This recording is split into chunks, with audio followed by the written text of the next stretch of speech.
Thailand की one of the largest cave Thai Luang cave, जो 4 kilometre लंबी है और केव के ऊपर लगभग 1 माइल ऊंचा माउंटेन है। और माइस्टीरियस बात यह है कि ये केव साल के 6 महीने पानी से भरी रहती है और 6 महीने ये केव खुश्क रहती है, जिस वजह से इस केव को उन मंथ्स में एक्सप्लोर किया जाता है जिसमें ये खुश्क हो। मगर इस बार कुछ अलग ही होने वाला था। इस बार केव में कोई एक्सपीरियंस डाइवर या केव एक्सप्लोरर नहीं, बल्कि पास ही रहने वाली लोकल क्लब की वाइल्ड बोरस फुटबॉल टीम थी। 23 जून 2018 आज का दिन इस टीम के लिए बहुत ही खुशियों भरा था। आज इस टीम के 4 बच्चों की बर्थडे थी और इन बच्चों ने आज के दिन कुछ एडवेंचर करने का इरादा किया और इनका टारगेट थी ये थाई लुआंग केव। इस फुटबॉल टीम के बच्चों की उम्र 11 से 16 साल थी और साथ इनके था जूनियर कोच जिसकी उम्र 25 साल थी। इस टीम के 12 प्लेयर्स और 7 जूनियर कोच अपनी बाइसाइकिल्स के साथ इस केव के एंट्रेंस पर पहुंचते हैं। एंट्रेंस पर भी ये वार्निंग बोर्ड लगा हुआ था कि जुलाई के बाद इस केव में ना जाएं। मगर ये लोग तो सिर्फ कुछ ही दूर जाने वाले थे, मगर ये लोग इंटरेस्टिंग रिदम के साथ आगे और आगे चलते चले जाते हैं। लेकिन इनको क्या पता था कि बाहर क्या हो रहा है। बैड लक, बाहर अचानक बहुत ही तेज़ बारिश शुरू हो जाती है। दूसरी तरफ सीनियर कोच अपने मामूल की तरह फ़ोन को साइलेंट करके सीनियर टीम को लेक्चर देना शुरू कर देता है। और जब इसके बाद इन्होंने अपना फ़ोन देखा तो जूनियर टीम के पेरेंट्स की मल्टीपल मिस कॉल्स आई हुई थी और रिस्पॉन्स में इन्होंने टीममेट्स और कोच को फ़ोन किया, मगर केव में नेटवर्क न होने की वजह से किसी को फ़ोन नहीं लग रहा था। बाई चांस एक लड़का जो कि नहीं गया था और फिर इससे मालूम हुआ कि वो थाई लुआंग केव में एडवेंचर करने गए हैं। इस बात को श्योर करने के लिए पेरेंट्स और कोच इस केव के एंट्रेंस पर गए और उनकी बाइसाइकिल्स वहीं पर मौजूद थी। और ये सबसे बड़ी वार्निंग थी कि केव में पानी बहुत ही तेज़ी से बढ़ रहा था। ये देखते ही इन्होंने रेस्क्यू टीम और पुलिस को इन्फॉर्म कर दिया। आहिस्ता आहिस्ता ये सुनसान जगह एक छोटे शहर में बदल गई। केव में पानी का लेवल बहुत तेज़ी से बढ़ रहा था और बच्चों के जिंदा होने की सिर्फ एक ही वजह थी, वो केव में इस पॉइंट तक जा पहुंचे हों जो कि इस पानी के लेवल से ऊपर हो। Hi friends, my name is Awais. Today we gonna talk about the incredible Thai cave rescue. Questions remain. How did the boys get tracked? The diving rescue was hideous. From the has now become Mission Incredible. Youth football team and their coach are missing. Thought to be trapped in an underground cave. Every minute is important.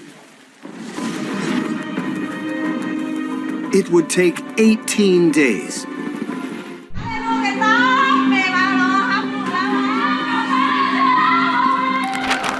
Leaving the hospital after an astonishing escape and a terrifying ordeal.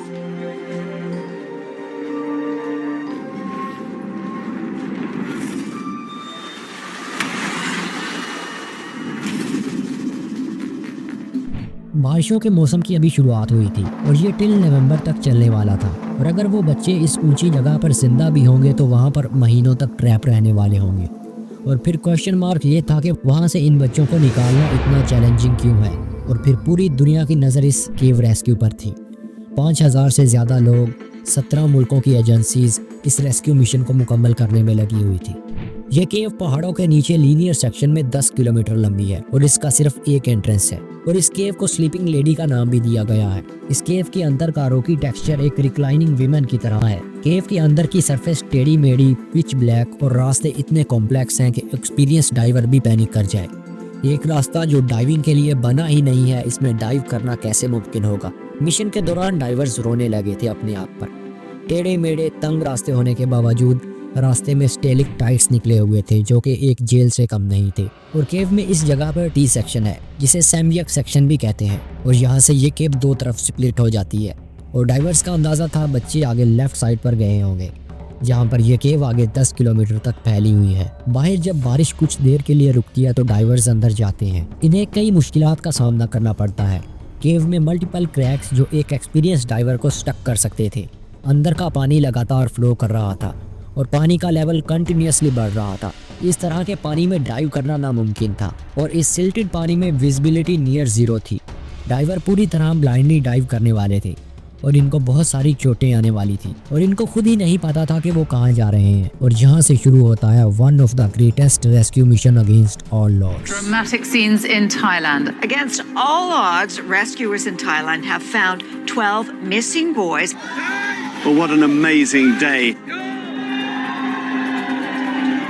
For family members, pure elation after a heartbreaking waiting game.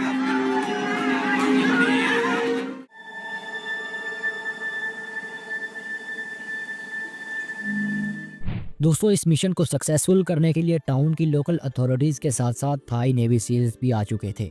एक team setup होती है इस mission को अंजाम देने के लिए, और कई मुल्कों से रिलेट करने वाली मल्टीपल एजेंसीज भी अपने कैंप लगाए हुए इस मिशन पर काम कर रहे थे, और वहाँ के रहने वाले लोग भी इस मिशन में हाथ बटा रहे थे। पहाड़ों के ऊपर हेलीकॉप्टर्स उड़ रहे थे, इस केव में जाने को कोई दूसरा रास्ता तलाश किया जाए। और फिर सबसे पहले थाई नेवी सील के डाइवर पहली डाइव के लिए इस केव में जाती हैं, मगर कुछ दूर जाने पर वो जख्मी हालत में वापस आ जाते हैं, क्योंकि पानी का बहाव बहुत तेज़ था और विजिबिलिटी लगभग 0, और अभी तक बच्चों के रिलेटेड कोई खबर नहीं। Diving rescue was hideous from the outset. और फिर एट दैट टाइम एक मेन कैरेक्टर की एंट्री होती है, वर्नस अंसवर्थ। वैसे तो ये एक ब्रिटिश सिविलियन थे, मगर वो कई सालों से इस केव पर काम कर रहे थे, इस केव का मैप बना रहे थे, और इनका यहाँ होना एक खुशकिस्मती की बात थी। और इनकी दोस्ती थी 2 बेस्ट ब्रिटिश डाइवर्स से, और अंसवर्थ थाई नेवी सील अथॉरिटी की बात इन दोनों डाइवर्स से करा देते हैं, जॉन वोलेंथन और रिक स्टैंटन। ये दोनों एक लंबे अरसे से दोस्त थे और इनकी बहुत ही अच्छी बॉन्डिंग थी। दोनों एक साथ बहुत सारे रेस्क्यू मिशन परफॉर्म कर चुके थे, और ये लोग बहुत सारी डेड बॉडीज भी रिकवर कर चुके थे। और इस साइट पर डेली की रूटीन पर बहुत सारे एक्सपर्ट डाइवर्स आ रहे थे, लेकिन डर सिर्फ इस बात का था कि हम लेट ना हो। अगर बच्चे जिंदा भी होंगे तो इनके पास ना तो खाने के लिए कुछ है और ना ही कम टेम्परेचर से अपने आप को हील करने के लिए एनर्जी। ये दोनों डाइवर्स जब इस साइट पर पहुंचे तो थाई नेवी सील्स के ऑफिसर्स को इन पर बहुत ज़्यादा डाउट था कि ये दोनों क्या कर सकते हैं जो हम नहीं कर सकते। जॉन का पैशन था ये केव डाइविंग, असल में वो एक IT कंसल्टेंट थे, और रिक एक फायर फाइटर थे। ये दोनों ज़्यादा स्ट्रॉन्ग तो नहीं थे, मगर इनके पास वो स्किल्स थी जो इस केव में जाने के लिए सूट करती थी। There was a really strong current. You probably couldn't swim against it for long distance, so we were on the floor with our hands in the sand, pulling ourselves along. That was the only way to make progress. केव के सारे हिस्से almostly डूब चुके थे। अंदर जाने का रास्ता टेढ़ा मेढ़ा और जगह जगह से नुकीले पत्थर थे, और ये दोनों परफेक्ट थे इस केव में जाने के लिए। इन दोनों के लिए पहली डाइव बहुत ही चैलेंजिंग थी, क्योंकि ये पहली बार इस केव में डाइव कर रहे थे, और फिर पानी का फ्लो भी बहुत ज़्यादा था। ये पानी के फ्लो के अगेंस्ट डाइव कर रहे थे। पहली डाइव में ये दोनों अंदर केबल सिस्टम इंस्टॉल कर रहे थे, जिससे बाकी डाइवर्स इजीली डाइव कर सकें। केव के अंदर ही एक पटाया बीच नाम की एक जगह थी, जो इस केव की सबसे ऊंची जगह थी। डाइवर्स का अंदाज़ा था कि बच्चे अगर जिंदा भी होंगे तो वो वहीं पर Probably more likely they were dead than alive at that point. बारिश फिर से शुरू हो जाती है, पानी फिर से और ज़्यादा भरने लग जाता है, और इस मिशन को अभी के वक्त के लिए रोक दिया जाता है। लेकिन फिक्र इस बात की थी कि अगर बच्चे सेफ स्पॉट पर भी होंगे तो वो ना उनसे छिन जाए, तो इसलिए वाटर लेवल को डाउन करने के लिए पंप्स लगाए जाते हैं ताकि पानी के लेवल को डाउन रखा जाए। और यहाँ पर एक और कैरेक्टर आता है, सैमन गुनान। ये एक former Thai navy seal officer थे, वो भी इस मिशन में हेल्प कर रहे थे। पंप से पानी बाहर निकालकर आसपास के खेतों में निकाला जा रहा था, और किसानों की सारी फसलें बर्बाद हो रही थी, लेकिन वो कुछ कर नहीं सकते थे, और दर्जनों हेलीकॉप्टर आसपास की पहाड़ों में कोई दूसरा रास्ता तलाश कर रहे थे।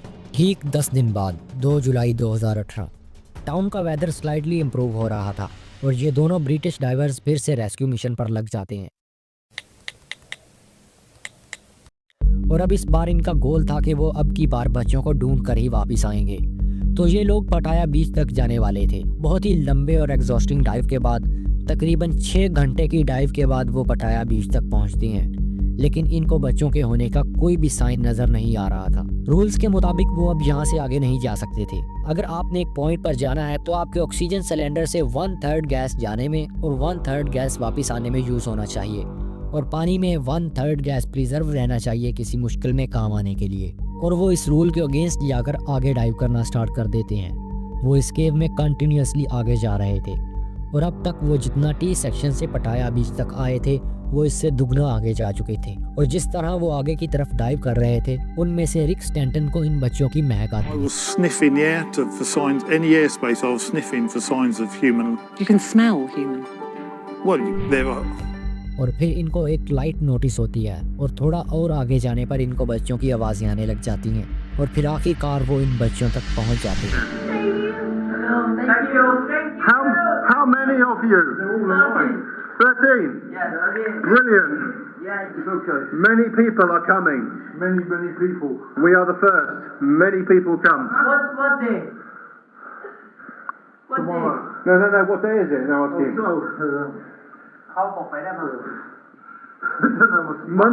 Monday. Okay, but 1 week and Monday. You have been here 10 days. 10 days. You are very strong. Dramatic scenes in Thailand. Against all odds, rescuers in Thailand have found 12 missing boys. Well, what an इन सबको यहाँ पर अटके 10 दिन हो चुके थे और किस्मत से ये सब के सभी सेफ थे। ये लोग 10 दिन से भूखे थे। इनके कोच ने इनको अपनी एनर्जी प्रिजर्व करने के लिए कुछ एक्सरसाइज भी सिखाई और इनको मूवमेंट करने से रोक दिया ताकि ये लोग ज़्यादा से ज़्यादा दिन तक जिंदा रह सकें। इनके पास खाने को तो कुछ नहीं था मगर ऊपर से स्टैलेक्टाइट से पानी टपक रहा था जो कि इनकी प्यास बुझा रहा था। सभी यहाँ पर 4 किलोमीटर दूर और 14 फीट की हाइट पर बैठे थे और पूरे एंटायर केव में बच्चे सिर्फ इसी जगह पर जिंदा रह सकते थे। और बाहर निकलने की चाह में इन बच्चों ने एक टनल खोदने का भी सोचा था जो कि बेमायनी था क्योंकि ये लोग माउंटेन की सरफेस से 1 किलोमीटर डीप थे। लेकिन इस कहानी का असल इंटरवल तो अब हुआ था क्योंकि बच्चों को तलाश करना कि वो जिंदा हैं या नहीं इस मिशन का सबसे इजी फेज था। We realized that our problem was only just beginning. Finding them is one thing, but what are you going to do next? और अब होता है इस मिशन का असल स्टार्टअप कि इन बच्चों को इस पॉइंट से बाहर कैसे निकाला जाए, उस केव से जिसमें एक एक्सपीरियंस डाइवर भी डाइव करते हुए पैनिक करते हैं। और फिर 6 घंटे की डाइव के बाद इस केव से बाहर आना था। इन लोगों को ये बात रियलाइज़ हो चुकी थी कि अब हमें कोई फाइनल डिसीजन लेना होगा। यहाँ पर इन लोगों के सामने 3 ऑप्शन थे। They are trying to furiously pump as much water out of this cave as possible. In previous cave rescues, drilling has been used as a way to get people out. And the final option is to leave the group inside the cave until around mid-October, when the monsoon season finally ends. पहला, बच्चों को properly dive करना सिखाया जाए, लेकिन बच्चे 10 दिन से भूखे थे। फिर वो पानी जो केव के अंदर मौजूद था इसमें विजिबिलिटी नियर ज़ीरो थी जिसमें बच्चों को डाइव करना कैसे सिखाया जा सकता था। और दूसरा ऑप्शन था कि एग्जैक्ट बच्चों की लोकेशन के ऊपर ड्रिलिंग की जाए और एक एक करके निकाला जाए। मगर इन बच्चों के ऊपर 1 किलोमीटर ऊंचा पहाड़ था जिसमें लगभग सारी सरफेस रोकी क्लाइमेट की थी जिसमें ड्रिल करना नामुमकिन था। और फिर एक तीसरा ऑप्शन भी था, वेट किया जाए तब तक जब तक ये रेनी सीज़न ख़त्म ना हो जाए। लेकिन ये दिन था 2 जुलाई 2018 का। रेनी सीज़न जुलाई से नवंबर तक रहने वाला था और अभी तो इस सीज़न का स्टार्टअप हुआ था। लेकिन इस केव का ऑक्सीजन लेवल 15% था और एक नॉर्मल बॉडी के लिए 19% से 21% ऑक्सीजन रिक्वायर होता है और इससे इन बच्चों को हाइपोक्सिया हो सकता था। तो फाइनल डिसीजन लेने से पहले इन बच्चों को कुछ खाने के लिए भेजा जाता है और कुछ थाई नेवी सील ऑफिसर्स भी इनके पास भेजे जाते हैं। और आसपास के लोगों के सोच में ये 3 पॉइंट्स घूम रहे थे मगर रेस्क्यूअर्स की मुश्किल अभी शुरू हुई थी। एट दैट टाइम यहाँ पर एंट्री होती है हमारे लाइमलाइट हीरो इलॉन मस्क की और वो भी इस रेस्क्यू मिशन में अपना कंट्रीब्यूट करना चाहते थे। इन्होंने एक लाइट वेट बच्चों के लिए सबमरीन बनाई थी जिसमें बच्चों को डालकर निकाला जाए मगर अंसवर्थ इसके लिए तैयार नहीं थे। इनका मानना था कि बच्चे अपने ही घुटन से मर जाएंगे और फिर इंटरनेशनल मीडिया इसे कवरेज दे रहा था और वो इस तरह का रिस्क नहीं लेना चाहते थे। Wouldn't have made the first 50 meters into the cave from the dive start point. Just a PR stunt. और इसके रिस्पॉन्स में इलोन मस्क ने ट्वीट में इन्हें पीडोफाइल भी बोल दिया था और फिर बाद में खुद ही इन्होंने माफ़ी भी मांगी थी। और इस तरह मिशन के दौरान ही इन दोनों के दरमियान कंट्रोवर्सी चल रही थी और अंसवर्थ ने इलोन मस्क पर केस भी कर दिया था और अभी तक किसी के पास कोई हेल्दी आइडिया नहीं था। और इन सब के बाद रिक स्टेंट एक क्रेजी आइडिया इंट्रोड्यूस करवाते हैं। इन्होंने कहा कि बच्चों को बेहोश कर देने वाली सेडेटिव ड्रग दी जाए और क्यों ना बेहोश बच्चों को बाहर निकाला जाए। और इसके दौरान वो अपने एक पुराने दोस्त के साथ कांटेक्ट में थे, डॉक्टर रिचर्ड हैरिस। हैरिस एक एंथीजियोलॉजिस्ट थे और साथ ही साथ एक डाइवर भी थे। इनके पास 30 साल का एक्सपीरियंस था। हैरी खुद से इस प्लान के अगेंस्ट थे क्योंकि सेडेटिव ड्रग सिर्फ बहुत ही थोड़े अमाउंट में बच्चों को दिया जा सकता है और इससे सिर्फ वो 1 ही घंटा तक अनकॉन्शियस रह सकते हैं। और अगर इस प्लान के मुताबिक चला जाए तो इनको रास्ते के दौरान ही पानी में सेडेटिव ड्रग इंजेक्ट करना होगा। Breaking news out of Thailand, where a former Thai Navy SEAL has died during rescue operations. लेकिन इस प्लानिंग के दौरान एक बहुत बड़ी बैड न्यूज़ आती है। Former officer Saman Gunan former Thai navy seal officer की डेथ हो जाती है। वो बच्चों को ऑक्सीजन सिलेंडर देकर आ रहे थे और रास्ते में बाई चांस उनका ऑक्सीजन सिलेंडर एक नुकीले पत्थर से टकरा जाती है और सारी की सारी ऑक्सीजन पानी में बह जाती है और सैमन अपनी आखिरी सांसें पानी में लेते हैं। और इसी दौरान डॉक्टर हैरी बहुत स्टडी करने के बाद इस प्लान के लिए राजी हो जाते हैं और हर एक बच्चे के लिए अलग अलग डोज तैयार करते हैं। दुनिया के सभी एक्सपर्ट डाइवर्स को यहाँ पर बुलाया जाता है और एक एक्सपर्ट टीम बनाई जाती है। To such a level that they were incapacitated but remain alive and then be thrust into the cold water was an extremely risky proposition. John Valanthan, Rick Stanton, Jason Mallinson and Chris Jewell. अब तक बच्चों को यहाँ पर कैद 16 दिन हो चुके थे और अब इस दिन शुरू होती है हिस्ट्री की सबसे बड़ी rescue mission. If 2 of them came out alive, that would have been a good result. और इसे इंटरनेशनल मीडिया कवरेज दे रहा था। केव के रास्ते बहुत पतले थे, बच्चों को डाइविंग सूट पहनाया जाता है और सेडेटिव ड्रग की डोज दी जाती है। एक स्पेशल मास्क पहनाया जाता है जिससे बच्चे आसानी से सांस ले सकें और एक केबल से डाइवर खुद को बच्चे से बांध लेते हैं ताकि रास्ते में वो बच्चों को भुला ना दे और अपने हाथों को अच्छी तरह इस्तेमाल कर सकें। और रास्ते के दौरान बच्चों के अनकॉन्शियस होने का ध्यान भी रखना है और ये भी देखना है कि वो प्रॉपरली सांस ले भी रहे हैं या नहीं। और फिर हर घंटे बाद सेडेटिव ड्रग इंजेक्ट करना था। दोपहर के 1 बज रहे थे। अब शुरू होता है डाइवर्स का पहला सफ़र। टेढ़े मेढ़े रास्ते और 2 फीट से भी कम का पैसेज होल, एक हाथ में गाइडलाइन और दूसरे हाथ में बच्चा और विजिबिलिटी नियर जीरो। किसी बेटर प्लेस का इंतज़ार करने से पहले ही पानी में ही सेडेटिव डोज इंजेक्ट करना पड़ेगा। 4 घंटे की डाइव के बाद अब आता है वो 30 इंच का होल जिसे बच्चे को साथ लेकर गुजरना बहुत ही डिफिकल्ट था और ऊपर से बड़े बड़े स्टैलेक्टाइट्स निकले हुए थे। सारे डाइवर्स आखिरकार इस होल से भी